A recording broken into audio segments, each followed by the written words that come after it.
कुक्कुटपालनाच्या प्रॅक्टिकल व्हिडिओमध्ये सर्वांचं स्वागत आहे. मी एक व्हिडिओ शूट केला होता, परंतु टाकण्याच्या ऐवजी आज वायफाय बसवला आपल्या फार्मवर आणि वायफायच्या नेटवर्कमध्ये हा व्हिडिओ शूट करतोय, कारण प्रॅक्टिकलच्या पद्धतीने असावं थोडंसं. हां, तर मुद्दा महत्त्वाचा, व्हिडिओ क्लॅरिटी आणि आवाज येतोय का मला एकदा व्यवस्थित कमेंट करून सांगा. एक जरी कमेंट आली तरी मला क्लिअर होऊन जाईल की आवाज व्यवस्थित येतोय माझा आणि व्हिडिओ क्लिअर येतो का. आता थोडंफार तुम्हाला जर नेटवर्क नसेल तर थोडा ब्लर येईल किंवा मागं पुढं आवाज होईल, परंतु बाकीच्यांचा पण मला अंदाज येऊन जाईल की व्हिडिओ क्लॅरिटी आणि आवाज व्यवस्थित आहे का. हो, ओके म्हणले, चालेल, ठीक. आता काय करूया, हा सगळा परिसर दाखवतो, कारण आधुनिक शेती फार्म तुम्ही पाहिलाय, पण कुक्कुटपालन ॲक्च्युअली कसं असतं. 3 गोष्टी आहेत मी तुम्हाला सांगितल्याप्रमाणे. निवडताना कधीही पक्षी गावरानच निवडायचा. पूर्ण गावरानवरती आपण काम करतोय. गावरान पक्ष्याची खासियत किंवा गावरान पक्षी काय आहे, या सगळ्या गोष्टी तुम्हाला मी वारंवार सांगितलेल्या आहेत. परंतु त्या पद्धतीनं नर जो आहे तो वेगवेगळ्या रंगामध्ये असावा. आपल्या फार्मवरती हे मी गिन्नी फाऊलचे 2 पक्षी आणलेले आहेत, एकदम भारी आहेत. ते सोबतच राहतात, चांगले दिसतात. बदक आहेत 3 समोर बसलेले तुम्हाला दिसत असतील. आणि गावरान कोंबड्यांची जी मोठी बॅच, ती मोठी बॅच आपण शिमग्याच्या आसपास किंवा त्याच्या अगोदर थोडंसं विक्री केली. नवीन पक्ष्यांचं पिल्लांचं ब्रुडिंग चालू आहे. तर एक ब्रुडिंग सेटअप कसा असावा आणि फार्मच्या परिसरातल्या गोष्टी कशा असाव्यात, त्याच्या प्रॅक्टिकल गोष्टी. सगळ्यात पहिले हा परिसर आहे माझा 50 आपलं 100 बाय 100चा. बघा, एक गेट असावा आपल्या फार्मवरती. ह्या पद्धतीमध्ये गेट आहे. माझे कुत्रे आहेत. कुत्र्यांचा विषय असा आहे, हे काही कोंबड्यांना किंवा कोणत्या पक्षाला काही करत नाही. आता इथं समोर गिन्नी फाऊल आहे, तर इथं माझी कुत्री आहे किंवा हे, एवढा काय विषय नाही. आता ती एक थोडी आकसळ आहे, तर ती कोंबड्याला किंवा काही नाही, तर दोघीचं पटत नाही. फार्म कधी बी फार्म ज्यावेळेस करायला, पैसा त्याच वेळेस मिळेल तुमच्या फार्मवर ज्यावेळेस तुमचं मन रमल. तुम्ही स्वतः जेव्हा मन रमवून काम कराल, आणि मन रमण्यासाठी आवडीच्या गोष्टी ठेवायच्या. लॅब्राडोरचे डॉग आहेत, एक पॉमेरियनचा डॉग आहे, जर्मन शेफर्डचा डॉग आहे, गिनी फाऊल आहेत, बदकं आहेत, ससे आहेत. एका मादीवर मी बसून पिल्लं काढले होते, तर ते बसून पिल्लं काढलेली मादी तिथे समोर आहे बघा तुम्हाला, म्हणजे त्या याच्या आतमध्ये तिथे पिल्लं समोर दिसत आहेत. ते एकदम आता तुम्हाला इथून दिसल किंवा माहित नाही, अंड्यावरती बसवली होती आणि तिने पिल्लं काढलेत, तर तिला आतमध्ये त्या ठिकाणी ठेवलेला आहे. एक कप्पा तुमच्याकडं तुमच्या फार्मवरती इमर्जन्सीचा असावा. काही इन्फेक्टेड किंवा आजारी पडलेले किंवा इन्फेक्शन झालेले पक्षी मला बाजूला ठेवता येतात त्या सुरुवातीला. आता बघा, मी सुरुवात करतो इथूनच. 100 बाय 100 मध्ये मला किती जरी नाही म्हणलं तरी मी माझ्या फार्मवर 2 ते 3 हजार पक्षी सुद्धा ठेवता येतात. पण जनरली मी 500ची बॅच ठेवत असतो या ठिकाणी. तुमच्या परिसरामध्ये काय असावं ह्या गोष्टीची लक्षात ठेवा. सगळ्यात महत्त्वाचं, एक कंपाऊंडचा गेट असावा. दुसरी महत्त्वाची गोष्ट, कुक्कुटपालनाचं कंपाऊंड करायला तर थोडंसं सिमेंटमध्ये किंवा खालच्या बाजू ज्या आहेत मुंगूस किंवा बोक्या येणार नाही यासाठी थोडंसं ही जाळी जी आहे ती आतमध्ये जमिनीच्या आतमध्ये गेलेली असावी. ठीक आहे.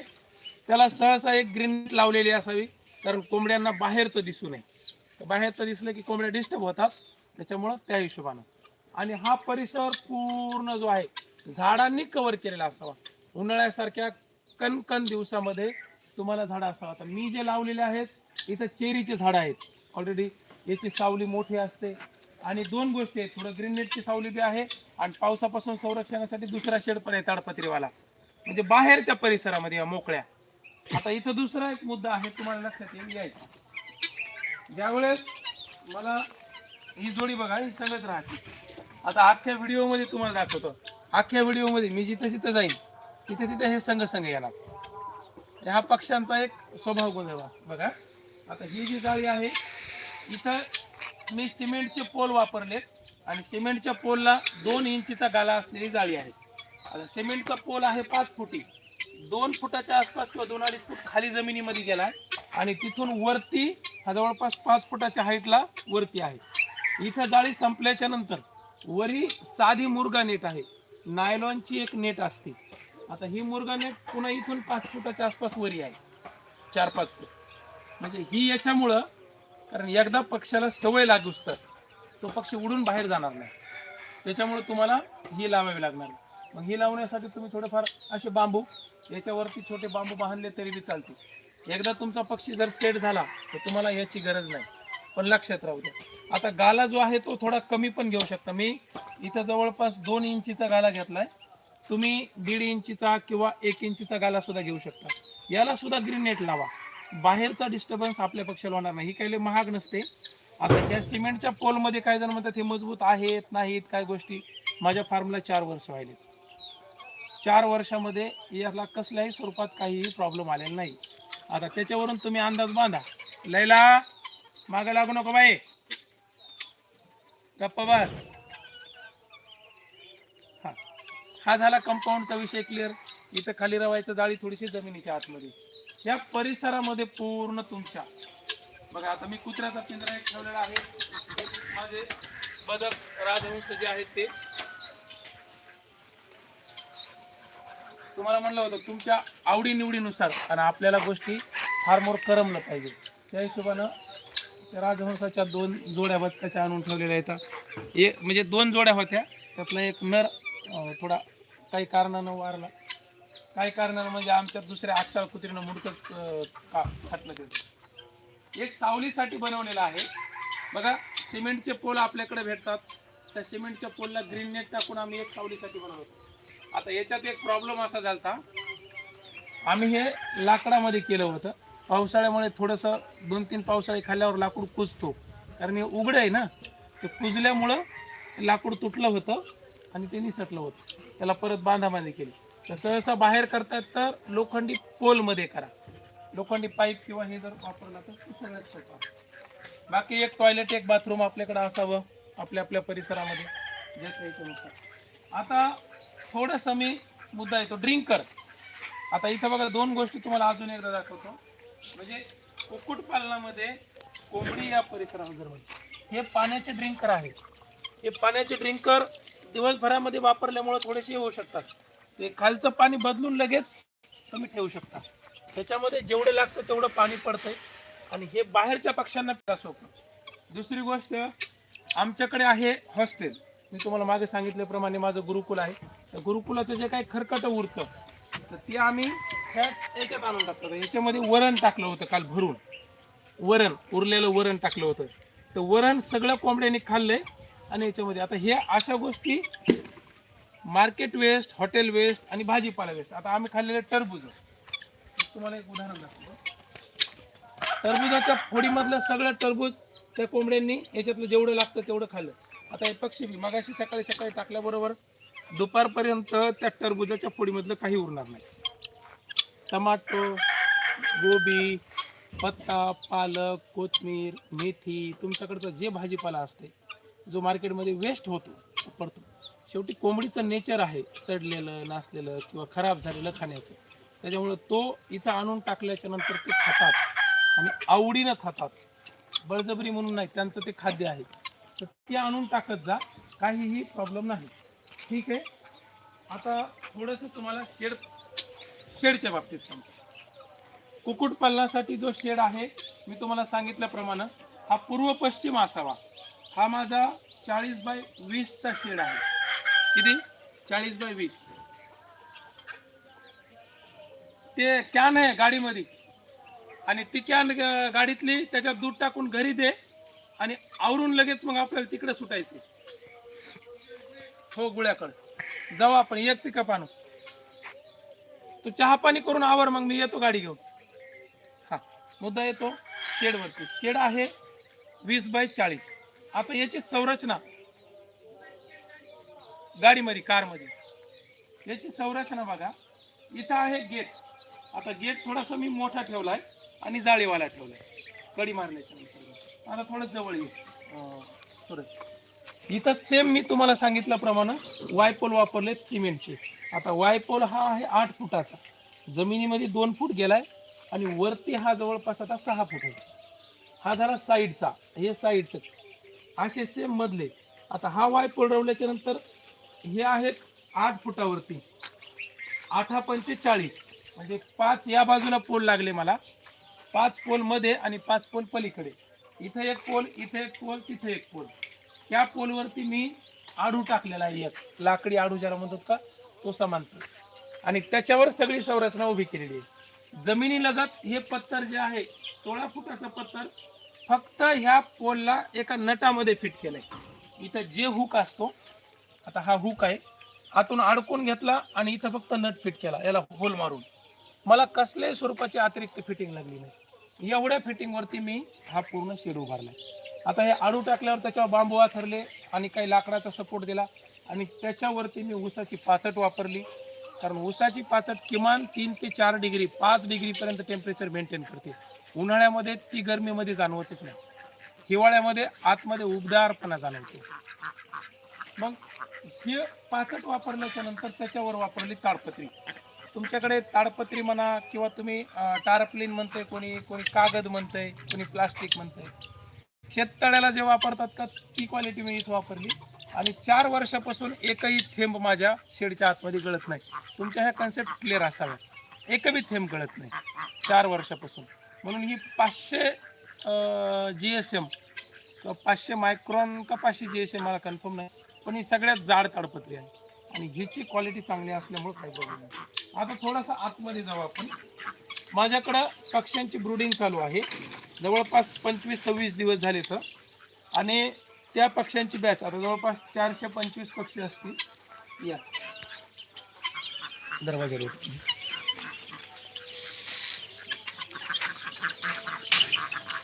जो तुमचा ब्रूडिंग सेटअप असतो तो सहसा सर्कल मध्ये असावा.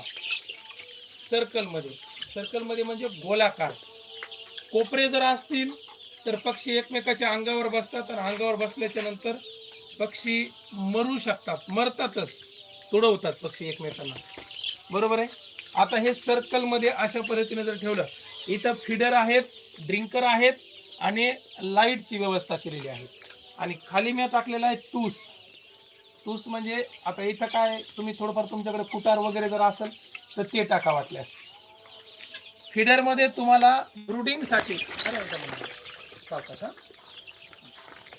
बघा, ब्रूडिंग साठी आता हे पक्षी बावचाळले थोडे आपल्यामुळं.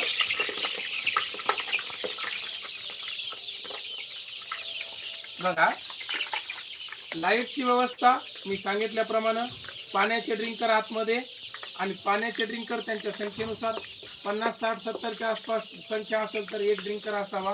आता 400 पक्ष्याचा अंदाज आहे. फीडर ठेवलेले आहेत. फीडर पण जवळपास 6 ठेवलेले आहेत आणि याच्यामध्ये तुम्हाला पक्ष्यांचं नियोजन करायचे. असे तुमच्याकडं ब्रूडिंग सेटअप असावे. आता याला तुम्हाला फिक्स पण करता येतं. मी थोडंसं गाडीच्या माध्यमातून केलेलं आहे. पक्षी थोडे डिस्टर्ब व्हायला येतात, पण आपण काय करू, थोडंसं बाजून घेऊ. इकडे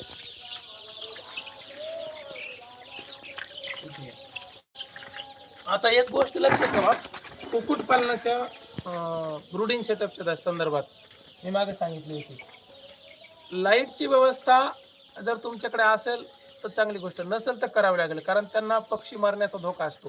वातावरणाच्या बदलामुळे बाहेर आहे, वातावरणाच्या बदलामुळे पक्ष्यांना प्रॉब्लेम होतो आणि जर समजा लाईट नसेल तर एकमेकाच्या अंगावर बसून गरमीच्या शोधामध्ये पक्षी गुदमरून मरतात. दुसरा मुद्दा, हे सगळी व्यवस्था केल्याच्या नंतर तुमच्या त्या सर्कलमध्ये पक्षी ठेवल्याच्या नंतर रोज त्यांना पाणी आणि खाद्य ठेवायचे. तर खाद्य कोणत्या बी कंपनीचं आणा तुम्ही. उदाहरणात दाखवतो. आता जे मार्केटला भेटेल ती कंपन्या कोणत्या आहेत, भरपूर खाद्य पुरवणाऱ्या. सुरुवातीला एकदम सुरुवातीच्या पहिल्या 15 वाड्यामध्ये प्री स्टार्टर, नंतर स्टार्टर. आता हे खाद्य तुम्हाला पक्ष्यांना द्यावं लागेल त्यांच्या वाढीसाठी किंवा संगोपनासाठी. काही जण म्हणतात आमच्याकडे ते तांदूळ किंवा मका थोडीशी भरडून दिली तर चालेल का. ते बघा, तुमच्या गावरान गोष्टी या पक्षी मोठा झाल्यावर वापरा. तुम्ही गहू, तांदूळ किंवा मकाचा भरडा तयार करून किंवा त्या पद्धतीने किंवा भाजीपाला किंवा तुम्ही काही खरकट मिरकट हे मोठ्या पक्ष्यांना, पक्षी जेव्हा मोठा होतो त्यावेळेस. लहान पिल्लांना हे खरकट भाजीपाला किंवा तुमचे तांदूळ बिंदूळ देऊ नका. लहान पिल्लांना 1 महिना 1.5 महिन्याची होईपर्यंत सहसा फीड चांगल्या पद्धत कंपनीचं आणून खाऊ घाला. यानं काय होतंय, पिल्लांचं पोषण चांगलं होतंय. त्याचबरोबर पाण्यामध्ये मी तुम्हाला म्हणतो की डेली दररोज कोंबडीचे सगळ्यात जास्त आजार पाण्यामार्फत होतात. तर जे पाणी ठेवायला त्या पाण्यामध्ये पाणी निर्जंतुक करण्यासाठी एक तुम्हाला सोक्रिना नावाचं वॉटर सॅनिटायझर भेटते.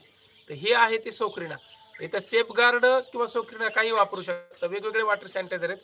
पाणी स्वच्छ करण्यासाठीचा विषय. जर तुमच्याकडे हे भेटत नसेल तर साधा तुरटीचा खडा जरी टाकला, तुरटी, तरी पण चालतंय. आणि आम्ही एक कोर्सोनील वापरतो. ते कोर्सोनील जे आहे ते शेड किंवा जागा फवारण्यासाठी, कोंबड्याचे आजार किंवा कोंबड्याचे जंतू मारण्यासाठी हे सगळ्यात महत्वाचं. त्याच्यानंतर कोंबडीसाठी तुम्हाला सगळ्यात महत्वाचं मल्टीव्हिटॅमिन जर म्हणलं तर वायमरल. आता हे वायमरल नावाचं पिवळं झाकण आणि हिरवी आणि पिवळी बाटली ही तुम्ही पाहिली असेल. हे वायमरल पाण्यामार्फत आठवड्यातून 2-3 वेळा तरी टाकायचं. आता एक त्याच्यात परत हे आहे ब्रोटॉन लिव्हर टॉनिक, तर तो संपल्यामुळे डबा थोडा बाजूला टाकला, त्याचा मी फोटो टाकून देतो.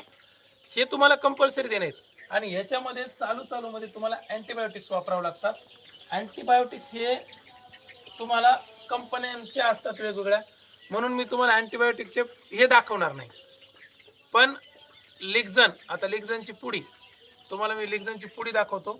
दुसरं महत्त्वाची गोष्ट ऑक्सी किंवा मग त्याच्यामध्ये बघा वेगवेगळे आहेत. मी कंपनीचे नाव सांगल्यावर पुन्हा डबल त्या गोष्टीचा घोळ होते. त्याच्यापेक्षा सगळ्यात सोपं कुठलंही एक अँटीबायोटिक आणि वातावरणानुसार जर समजा सर्दी किंवा घरघर नरड्यामध्ये जाणवत असेल तर तुम्हाला त्या ठिकाणी इन्ड्रोजन वापरायचं आहे.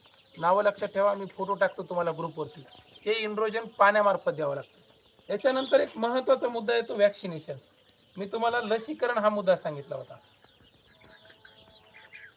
4 डबे भरून ठेवायचे पाण्याचे किंवा 5 डबे भरून ठेवायचे. तर 5 डबे भरून ठेवताना एका बकेटामध्ये वॉटर सॅनिटायझर टाकायचं, 5 डब्यापुरतं पाणी ठेवायचं, हे वायमरल टाकायचं आणि हे तयार केलेलं पाणी व्यवस्थित थोडंसं हलवून घेऊन मग येणं हे पाण्याचे ड्रिंकर भरून ठेवायचे, इथलं मिक्स केलेलं. ज्या दिवशी मला लसीकरण करायचंय, लसीकरणाच्या दिवशी वॉटर सॅनिटायझर वापरायचं नाही. मग सिंपल गोष्ट असते, तुम्हाला एक लस वॅक्सिनेशन जी आहे मी तुम्हाला दाखवतो. ही आहे लस, बरोबर आहे.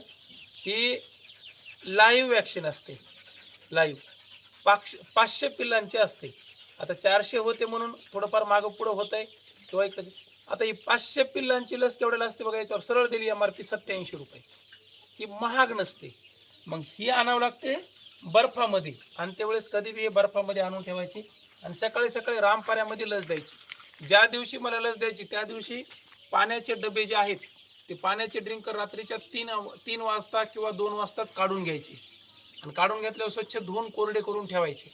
आणि सकाळी सकाळी 5-5:30 वाजता आल्याच्या नंतर ह्याच्यामध्ये याच्यातलं पाणी घ्यायचं. जरसं याच्यात पाणी असते आणि हे पाणी याच्यामध्ये काढून घ्यायचं इंजेक्शनानं आणि जरासं याच्यात सोडायचं. सोडल्याच्या नंतर दमानं खालीवरी अशी हलवायची आणि हलवल्याच्या नंतर ह्यातलं सगळी लस काढून घ्यायची, वापस ह्याच्यात सोडायची. याच्यामध्ये पद्धतशीर थोडीशी हलवून घ्यायची आणि हलवल्याच्या नंतर ही लस जे पाण्याचे ड्रिंकर भरायलो, आता ही 500 पिलांची आहे, मी 5 ड्रिंकर ठेवणार आहे. आता हे जवळपास किती ml तयार झाले आपल्यापाशी, 15 ml च्या आसपास हे लिक्विड सगळं तयार झालंय, बरोबर आहे. 5 त्रिक 15, एका डब्यामध्ये 3 ml, या डब्यात 3 ml, ह्या डब्यात 3 ml असं टाकायचं.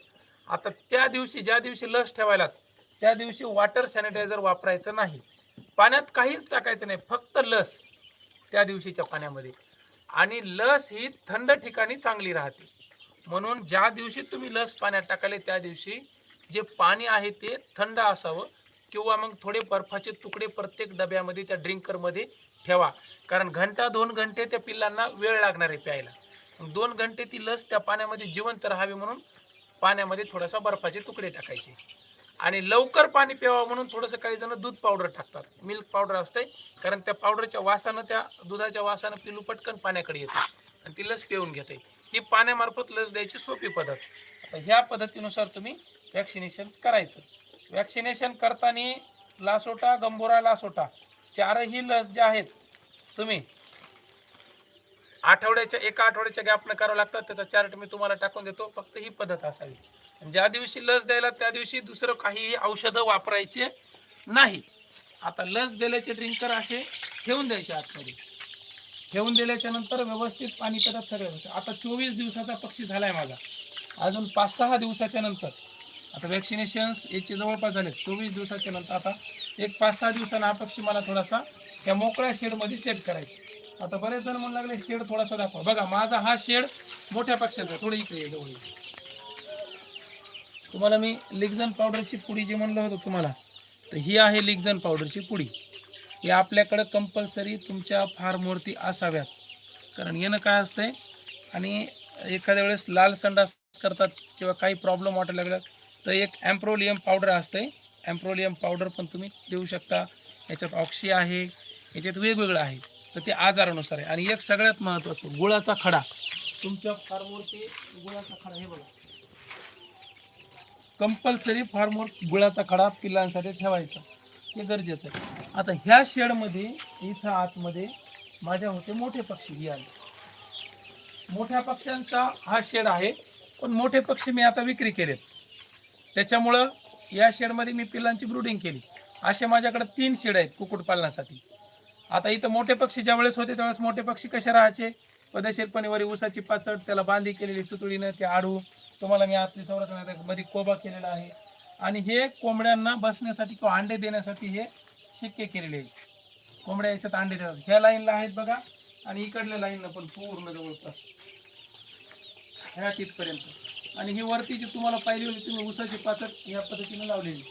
साईडनं जे आहे, आता उन्हाळ्याचे दिवस असल्यामुळे मला साईडनं लावायची गरज नाही, परंतु हिवाळ्याच्या दिवसामध्ये ज्यावेळेस हिवाळा असतो, मला मागच्या जाळीच्या बाजूने पूर्ण पोतळे लावावे लागतात. एक पोतळं जे सॅम्पल स्वरूपामध्ये आहे बघा, ते पोतळं किंवा ग्रीन नेट किंवा तुमच्याकडची ताडपत्री पन्नी जी आहे ती सोडावी लागत असते. ती सोडल्याच्या नंतर आपलं टेम्परेचर कव्हर होते. आणि जे तुम्हाला हॅलोजनचे लाईट जे सांगतो, आता उन्हाळ्याचे दिवस असल्यामुळे मी थोडा गरमीसाठी साधा लाईट लावला, लय हेवी नाही. ज्यावेळेस हिवाळा असतो त्या टायमाला तुम्हाला हे 500 वॅटच्या ज्या कांड्या असतात, 500 वॅटच्या कांड्या, ह्या फोकसच्या कांड्या वापराव्या लागतात. कारण तीव्र गरमी लागते पिल्लांना. तर हा खाटाटोप तुमच्याकडे तुमच्या सोयीनुसार असावा. आलं का लक्षात? ब्रूडिंग व्यवस्थापन या सगळ्या गोष्टीच्या संदर्भानं तुम्हाला बारीक सारीक गोष्टी मी सांगितल्या का, हे ह्या पद्धतीचं तुम्हाला नियोजन करावं लागणार आहे. आम्ही एक इन्व्हर्टरचा पण पॉईंट इथे घेऊन ठेवलेला आहे. आणि त्यासोबतच जरी समजा काही प्रॉब्लेम वाटला, म्हणजे जास्त जर समजा अडचणी वाटायला लागल्या, तर एक लयच वातावरण आपल्याकडे सांगून येत नाही, म्हणून एक सोलार प्लेटचा लाईट आहे 100 वॅटचा सोलारचा. असे माझ्याकडे लाईट सुद्धा आहेत. आता हा तुम्हाला असा लागतो बघा, दिसलं का? हे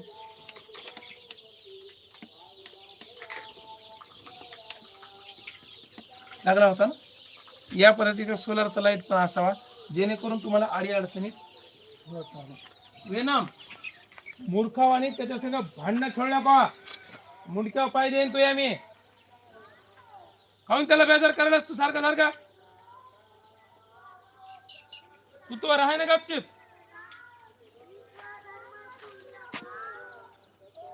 चला, झाड बदामाचं एक झाड त्या भागात दुसरं होतं, पण वाऱ्या वावधानामध्ये बदामाचं मोडून पडलं, त्याच्यामुळे हे नाही.